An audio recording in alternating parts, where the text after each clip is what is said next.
이번 시간을 통해 학습 부진 학생이 처한 심리적 원인을 파악하고 상담적 접근 방법을 설명할 수 있습니다.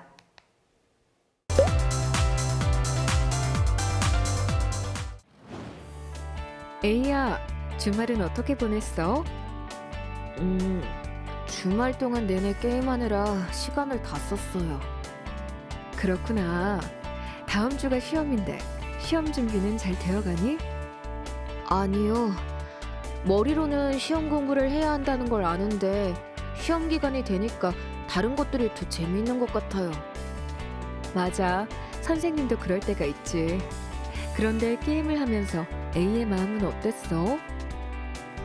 마냥 즐겁기만 한 건 아니었는데, 평소에 게임할 때와는 다르게 계속 찝찝한 마음이 들었어요. 그랬구나. 어떤 점이 달랐던 것 같아? 밤에 잘 때가 되니까 하루 종일 공부를 안 했다는 생각에 내가 한심하게 느껴졌어요. 아, A가 공부를 잘하고 싶은 마음이 큰가 봐. 네, 사실 이번 시험에서 성적을 잘 받아야 하거든요. 그렇구나. 게임을 해도 마음이 편치 않고 스트레스가 지속되었겠다. 학생 A는 할 일을 시작하지 못하고 미루고 있는 학생입니다. 과제에 대한 동기는 강하여서 하고자 하는 열의는 높은데도 불구하고 실제 행동으로는 이어지지 않는 경우인데요. 유정쌤도 비슷한 학생을 만나신 적이 있으신가요? 네, 그렇습니다. 그런 친구들은 해야 할 일들을 하지 않고 대신 게임이나 SNS 등의 다른 것들을 하면서도 스트레스를 받고 있다는 점이 특징인 것 같아요. 맞습니다. 이렇게 부정적인 결과가 일어날 것을 알면서도 해야 할 일을 미루는 학생들은 어떤 마음 때문일까요? 이런 학생들의 정서에는 불안함이 만성적으로 깔려 있습니다. 내가 잘 할 수 있을까? 라며 자신의 능력과 과제 수행 결과에 대한 불안함을 가진 학생들이 미루기라는 전략을 자주 선택하게 됩니다. 네, 맞습니다. 학업은 오랜 기간 동안 시간을 투입해야 결과가 나오잖아요. 요즘 학생들에게는 괴로운 일이거든요. 이런 괴로운 과정을 견디고 묵묵히 수행하는 것보다 당장 달콤한 회피를 하는 것이 학생들에게는 더 매력적이게 다가올 수가 있습니다. 그렇습니다. 또 이런 학생들은 자신이 공부할 준비를 완벽하게 마친 후에야 공부를 시작할 마음이 든다고 하는 경우가 많습니다. 소위 완벽주의 성향인 거죠. 모든 준비가 되면 시작하겠다. 만약 완벽주의 성향으로 공부를 꼼꼼하게 할 수 있다면 학업 수행에도 도움이 될 수 있지만 반대로 지나친 완벽주의 성향은 학습을 시작하지 못하게 만들 수 있습니다. 그렇다면 학업에 대한 부담이 크고 완벽주의 성향을 보이는 학생들을 위해 상담에서는 어떻게 접근하면 좋을까요? 네, 막연하게 잘해야 한다는 생각보다는 구체적인 목표를 다시 설정하는 것이 학생에게 도움이 됩니다. 공부를 잘해야 한다라고 생각하게 되면 어디서부터 어떻게 시작해야 할지 굉장히 막막한 마음에 압도되기가 쉽습니다. 그것보다는 오늘까지 영어 단어를 10개 외우겠다처럼 구체적이고 현실적인 목표를 세우는 것이 학생이 시작하는 데 도움이 됩니다. 네, 그렇겠네요. 이런 학생들은 목표가 막연하다는 점도 문제지만 자신의 현재 상태에 비해 과한 목표를 세우는 것이 학업에 방해가 될 수 있습니다. 따라서 현재 상태를 정확하게 진단하고 실현 가능한 목표부터 단계적으로 수행할 수 있도록 교사가 안내해야 할 것입니다. 학생들에게 자신이 좋아하는 과목, 자신 있는 과목부터 먼저 접근하도록 안내하는 것이 도움이 될 수가 있겠네요. 맞습니다. 덧붙여 싫어하는 과목이라고 할지라도 쉬운 것부터 시작하게 할 수 있습니다. 일단 시작하고 나면 그 다음 해야 할 일들이 명확해질 수가 있습니다. 그리고 막연하게 불안함에 떨고 있기보다는 일단 시작해 보도록 학생들에게 교육하는 것도 필요합니다. 공부를 시작해야겠다고 생각이 들면 하나, 둘, 셋 이렇게 3초를 세고 바로 행동으로 옮기게 하는 훈련을 함께 해보는 것도 도움이 될 수 있을 것 같아요. 또 다른 방법으로는 어떤 것이 있을까요? 완벽하지 않아도 된다. 그리고 일단 끝까지 완성하는 것이 중요하다. 이러한 내용들을 학생들과 함께 이야기할 수 있습니다. 이 과정에서 마음에 들지 않는 부분이 생기더라도 일단 넘어가고 과제를 완성하고 나서 다시 돌아와서 수정할 수 있다는 것을 알려주어야 합니다. 그렇겠네요. 만약 학생이 과제를 끝까지 완료한다면 자기 보상을 주는 방법도 활용할 수 있겠어요.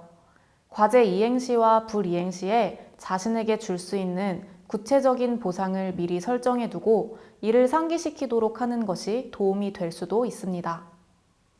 만약 학생이 학업을 수행하는데 불안감을 느낀다면 짝스터디 또는 모듬 스터디 등을 활용하여서 자신의 의지를 함께 다져줄 수 있는 사람과 함께 공부를 하는 것도 도움이 될 수 있습니다.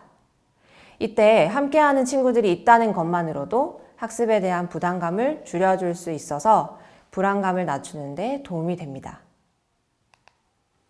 불안 때문에 할 일을 미루는 학생들이 자신이 해야 할 일을 회피하지 않고 마주하는 기회가 되면 좋겠습니다.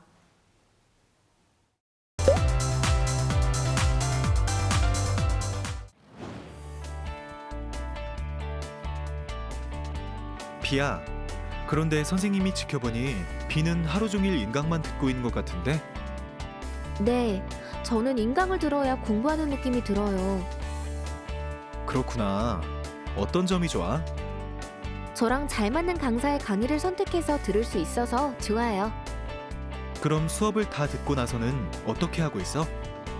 모든 과목의 강의를 하나씩 듣고 있어서 한 강의가 끝나면 다른 강의를 들으러 가야 해요.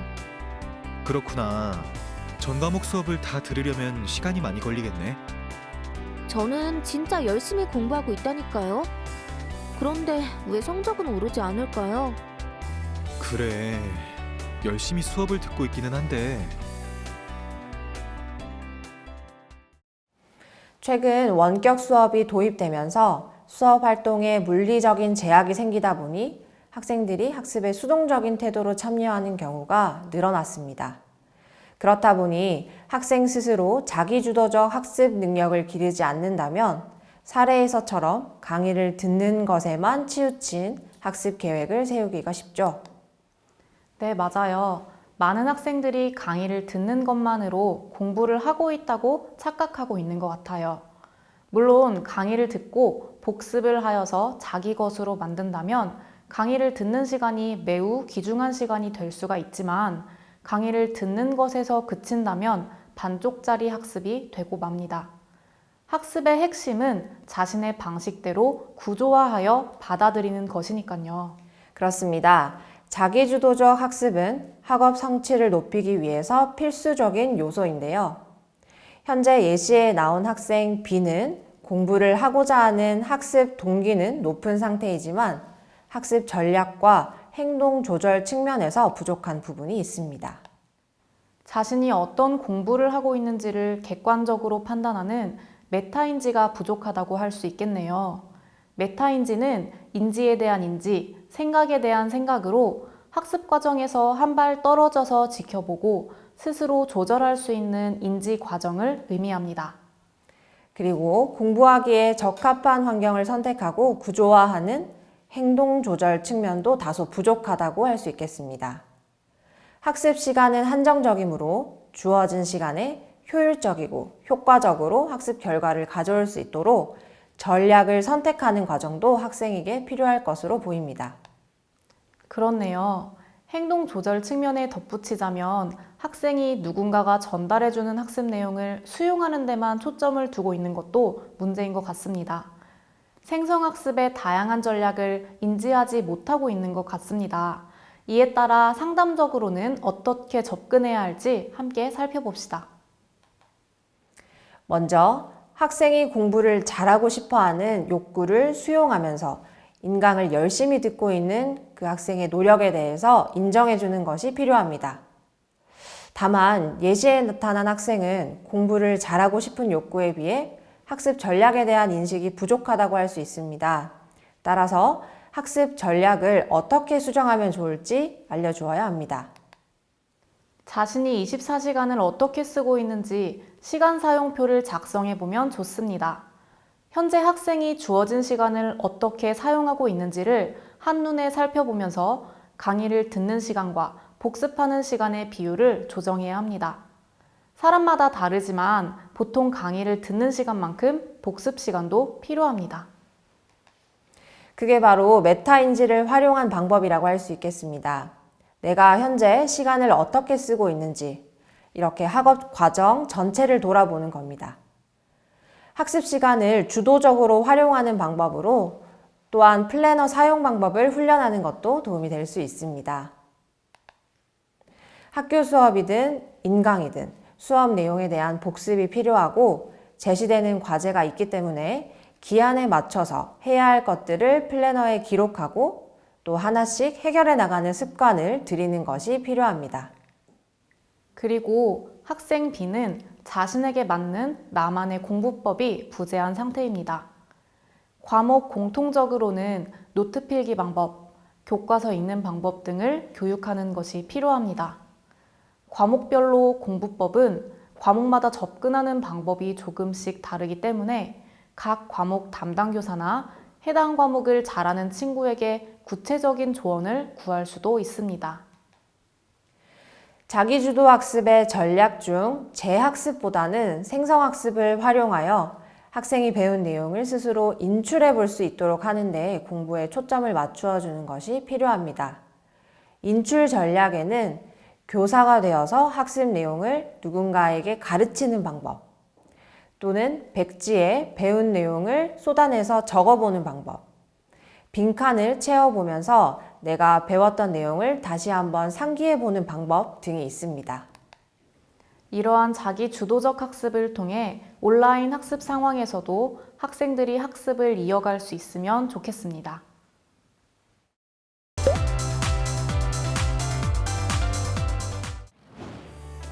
시야, 내가 수업 시간이나 쉬는 시간에 계속 자거나 엎드려 있어서 걱정이 되어 만나자고 했어.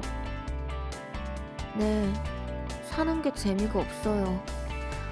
제가 열심히 하고는 싶은데 할 수 있는 게 없는 것 같아요. 특히 공부하는 게 너무 어렵고 재미가 없어서 학교만 오면 더 무기력해요. 그런 상황이구나. 시가 요즘 그런 마음을 가지고 있는지 선생님은 잘 몰랐네. 저는 어릴 때부터 부모님이 바쁘셔서 집에 잘 안 계셨어요. 다른 것들은 혼자서 할 수 있어도 공부만큼은 혼자서 하려니 너무 어려워요. 공부를 어떻게 시작해야 할지 몰라서 막막하기만 해요. 이런 제가 대학에는 갈 수 있을까요? 공부를 하려니 여러 방면에서 도움이 필요한가 보구나. 선생님과 함께 방법을 찾아가 보면 어떨까?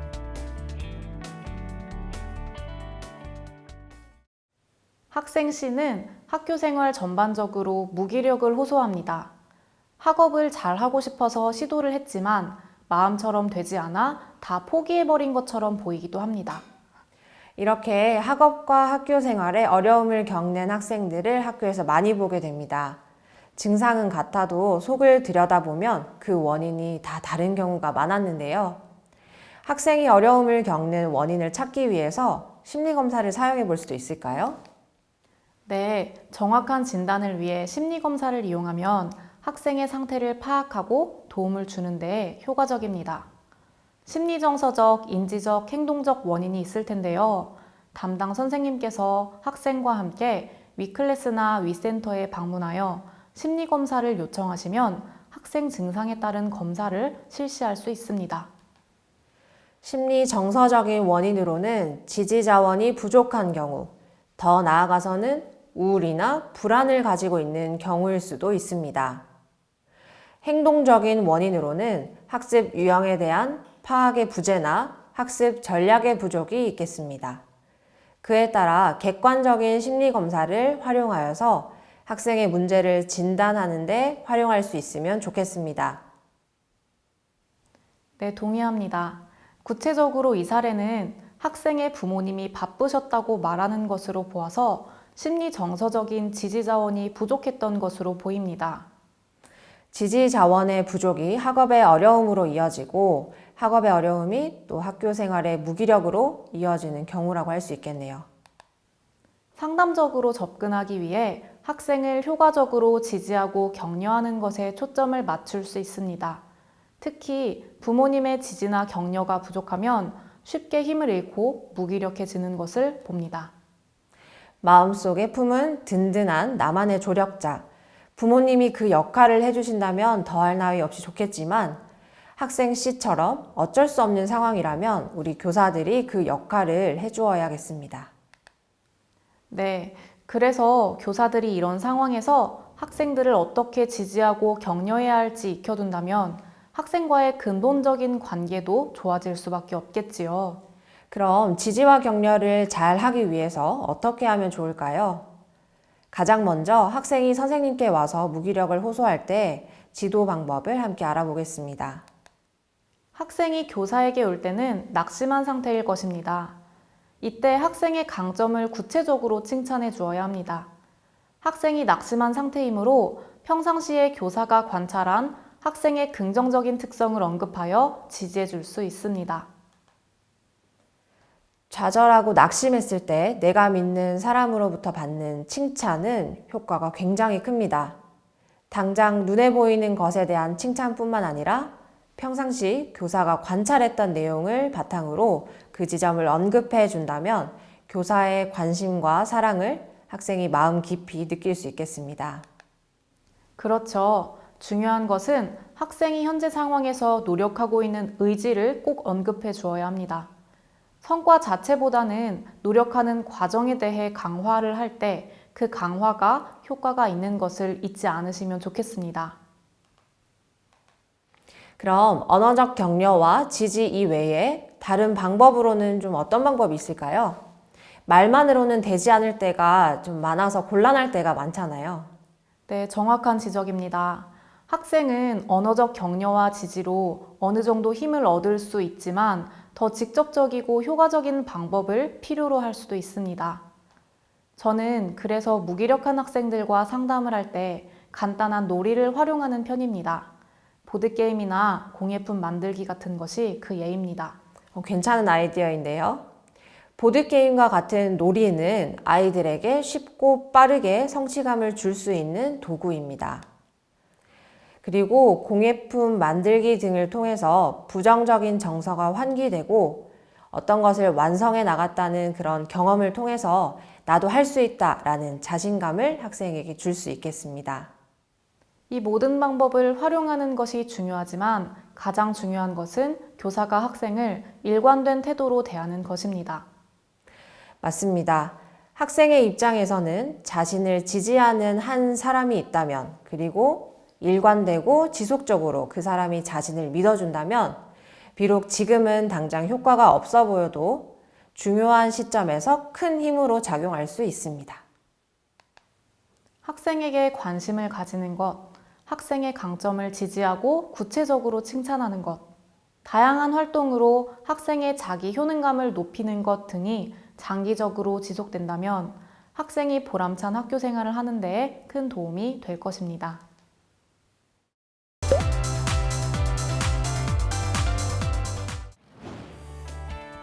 선생님, 시험이 일주일밖에 안 남았어요.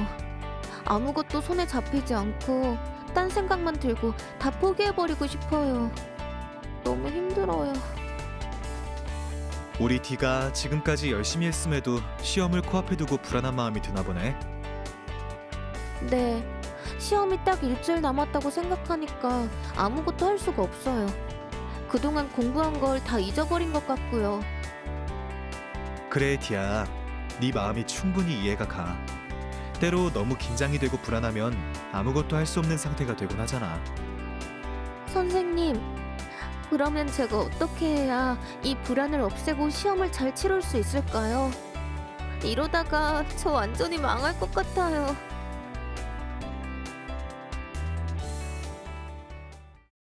학생의 조급한 마음이 여기까지 느껴집니다. 현재 학생 D는 시험이 다가온다는 생각에 극도의 스트레스를 경험하고 있는 것 같은데요. 혹시 유정쌤도 상담을 하시면서 이런 학생들을 많이 만나보셨나요? 네, 학교에서 시험 불안을 가진 학생 D와 같은 친구들을 적지 않게 만나볼 수 있습니다. 시험에 대한 불안은 자연스러운 일인데 이 불안을 단순히 억압하고 통제하려고 할수록 더 잡히지 않기에 큰 문제처럼 느껴집니다. 이러한 상황이 지속되면 학생은 시험 당일에도 평소의 실력을 발휘하지 못할 가능성이 매우 큽니다. 보통 학생들이 불안해할 때 불안해할 필요가 없다라는 방향으로 감정 자체를 회피하도록 그렇게 지도를 하는 경우가 많습니다. 그런데 감정은 억압하고 통제한다고 해서 없어지는 것이 아닙니다. 오히려 감정을 충분히 표현할 수 있게 도와주다 보면 자연스럽게 감정을 조절하는 방법을 익힐 수가 있습니다. 또한 학생의 불안한 감정을 불러일으키는 핵심적인 생각을 파악하는 것이 중요합니다. 학생의 감정이 수용되면 그 근원에 어떤 생각이 있는지 드러나게 됩니다. 학생 상담에서 불안한 감정을 조절하는 방법을 활용하고 자신의 핵심 생각을 바꾸어서 학생이 적응적으로 시험에 임할 수 있도록 도와주어야 하겠습니다. 시험 불안이 있는 학생을 상담으로 접근한다면 가장 먼저 학생 D처럼 학생이 불안한 마음을 표출할 때 있는 그대로 받아주는 것이 중요합니다. 학생의 이야기를 들었을 때 비판하거나 또는 분석하지 않고 가장 먼저 힘들고 긴장되는 그 마음에 공감을 해주는 것이죠. 이는 학생이 마음 놓고 이야기할 수 있는 안전한 환경을 제공해주는 것입니다. 교사가 학생의 감정을 판단하거나 거부하지 않고 그 감정 자체를 인정해 줄 때 학생의 불안한 감정이 어느 정도 해소가 됩니다. 다음으로는 학생들이 시험 불안을 느끼는 과정에 가지게 되는 생각의 고리를 찾아내는 것이 필요합니다. 생각의 고리는 보통 비합리적인 경우가 많습니다. 생각의 고리를 교사가 학생과 대화하면서 함께 찾아내고 그것을 끊어줄 수 있다면 불안의 근원을 확인할 수 있을 것입니다. 학생들이 시험 불안에서 자주 이야기하는 비합리적인 생각에는 다양한 예시가 있습니다. 나는 꼭 100점을 맞아야만 한다. 이번 시험에서 실수하면 큰일 난다. 시험을 잘 못 보는 나는 형편없어. 등의 당위적이고 파국적인 사고를 살펴볼 수 있습니다. 여기에서 교사들은 학생의 비합리적인 생각이 어디에서 나왔는지, 그리고 그 생각이 논리적인 것인지, 또는 자신에게 도움이 되는 생각인 것인지 등을 함께 살펴보면서 교육하는 것이 필요합니다. 학생들은 시험 앞에서 우리의 생각보다 더 심각하고 과장된 생각을 하면서 불안을 겪고 있습니다. 교사와의 상담 장면에서 불안을 달래는 것에 그치지 않고 학생의 생각의 고리를 끊는 교육을 한다면 학생에게 장기적인 도움을 줄 수가 있습니다. 또 한 가지 팁으로는 저는 평상시 학생의 긍정적인 생활 태도를 따로 기록해 두거나 실수를 한 후에 더 좋은 방향으로 극복해 나갔던 유명 인사들의 사례를 모아둡니다. 이러한 자료들을 학생에게 이야기해 준다면 학생들이 극단적인 생각을 논박하는 데 큰 도움이 될 수 있습니다. 좋은 방법입니다. 그러나 학생 D와 같은 학생이 한 번의 상담으로 실제 시험장에 가서 불안을 겪지 않고 제 실력을 발휘하기는 어려울 수도 있습니다. 맞습니다. 그래서 실제 시험 상황을 위해서 미리 여러 번 훈련을 진행해야 합니다. 단순히 대화를 통한 논박 이외에도 불안 자체를 줄일 수 있는 행동 기법이 있습니다. 그 방법으로 체계적 둔감법을 사용하여 불안 위계표를 작성하고 학생이 미리 시험 상황을 상상하며 단계별로 불안을 줄이는 훈련을 해나갈 수 있습니다. 그리고 평소에 명상 훈련이나 몸을 사용하는 스트레칭을 하면서 학생 스스로가 불안을 조절해 나가고 통제해 나갈 수 있도록 훈련하는 방법을 소개해 줄 수 있습니다. 이처럼 학생들이 시험 불안을 극복하고 자신의 실력을 발휘할 수 있도록 인지 정서 행동의 다양한 측면에서 상담 기법을 활용할 수 있겠네요. 이번 시간에는 학습 부진 학생의 대표적인 사례와 상담의 접근 방법에 대해서 알아보았습니다. 선생님들이 학습 부진 학생의 지도에 많은 도움이 되었으면 좋겠습니다. 감사합니다.